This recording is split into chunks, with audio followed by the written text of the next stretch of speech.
Scientists just recreated a 9th century remedy, and it turns out this old school recipe is a powerful antibiotic.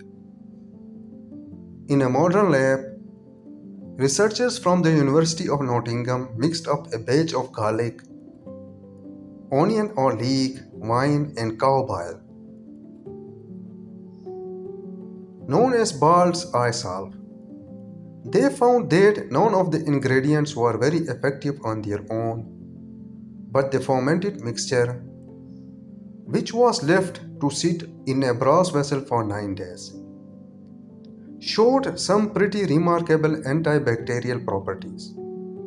In tests on MRSA biofilms, those nasty clusters of bacteria that are notoriously resistant to antibiotics.